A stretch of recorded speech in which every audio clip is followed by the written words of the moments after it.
welcome to another Telekinesis tutorial. Today we're talking more about the connection of an object.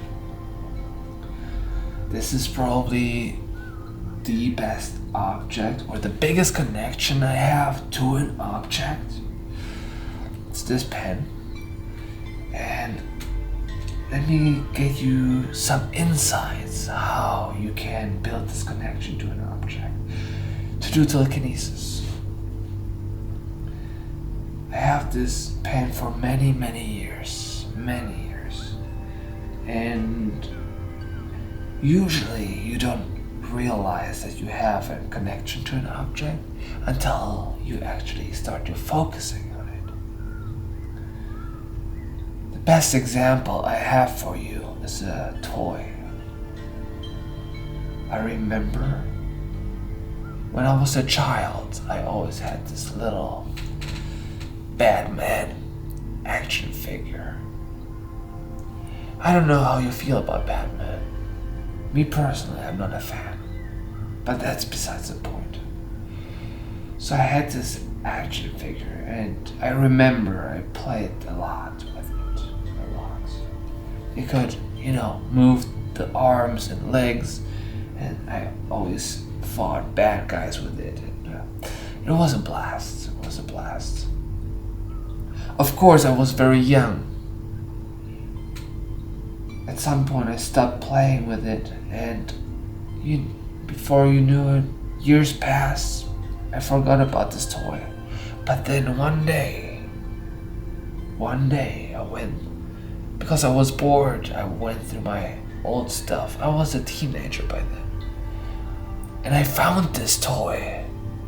I found this Batman action figure. And all those nostalgic emotions came up. I could really tell I loved this action figure. I loved this toy. And if I knew what was telekinesis back then, I'm sure I could have done it with this object. I don't know what this Batman figure is now, but it doesn't matter.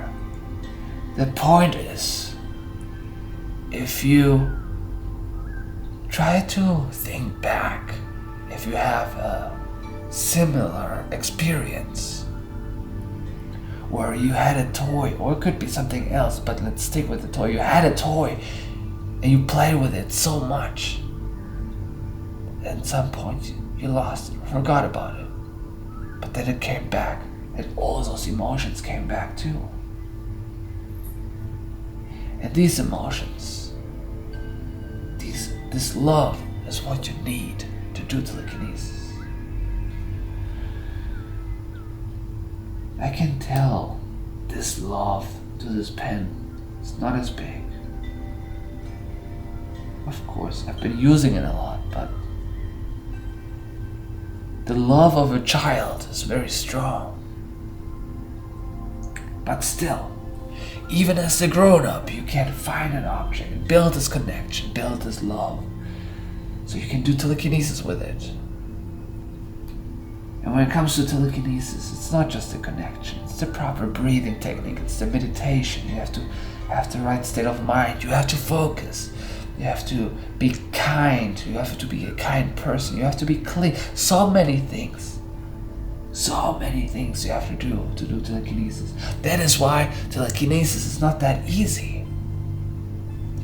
If you just do one of those things not properly, you might not be able to do it.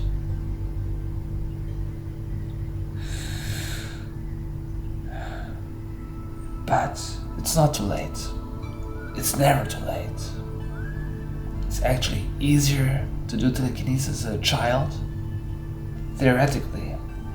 But practically speaking, as a child you're very distracted. As a grown-up you can focus better as a grown-up. So it has its downsides, but it also has upsides.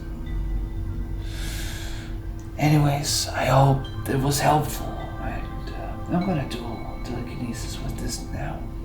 And I hope you're gonna have a good day.